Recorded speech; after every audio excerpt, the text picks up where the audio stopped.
morning, everyone. Welcome to Coffee with the Pastor. This morning, we're going to continue in our study of the plan of God. And I want to give you two great examples of God's plan being in the right place, right time.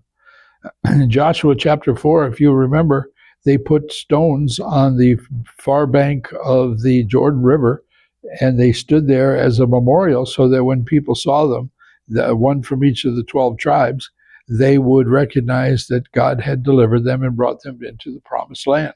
Well, but also in that narrative in Joshua chapter 4, there's this crazy little thing where he says, take 12 stones and put them in the middle of the river, because God had stopped up the waters of the Jordan River, and then he allowed the water to come back over the stones.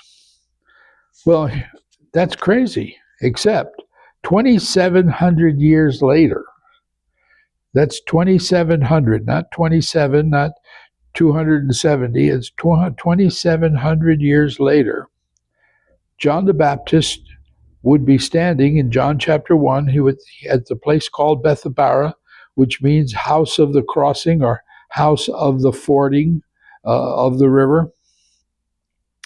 And so when John the Baptist is baptizing at that place, he then gets to say, therefore, he said, bear fruits worthy of repentance, and do not think and say to yourselves, we have Abraham as our father.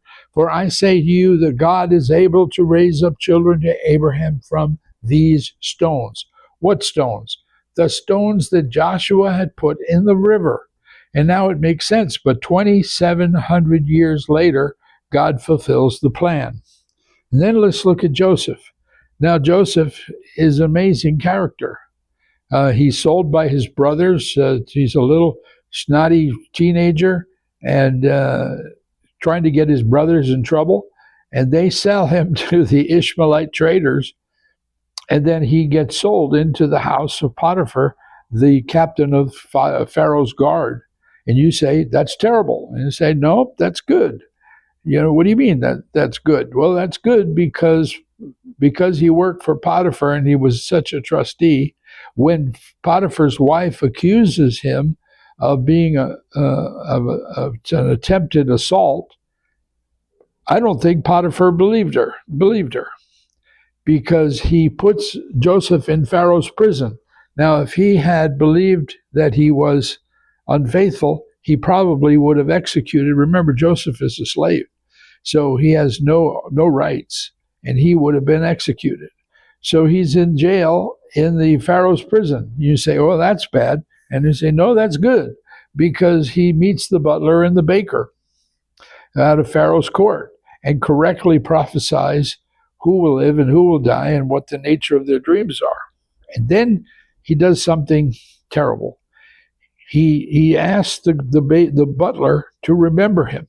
He said, when you go back to court, remember me and tell him that I am unjustly imprisoned, and how terrible his life is, and just awful. And it says that the butler forgot him for 2 full years. And God is like God saying, I'm going to put you around the block again. You need to go around again, because you obviously haven't learned anything, that I'm always with you and that I'm always directing and guiding you. Well, Joseph goes to Pharaoh, taken to Pharaoh, and correctly interprets Pharaoh's dreams. And we know that Pharaoh makes him prime minister of all Egypt. And Joseph is extremely successful. But at the end, he finally realizes God's plan. And he says this, do not be afraid, for I am in the place of God? But as for you, you meant evil against me, but God meant it for good, to order to bring it about as to this day to have many people alive. In other words, when he brought the Hebrews down to Egypt, Joseph protected them and they didn't die from starvation during the famine. But it was God's plan and how he used Joseph to get him in position to save out Jacob and all the Hebrews. God bless you, and we'll see you again next time.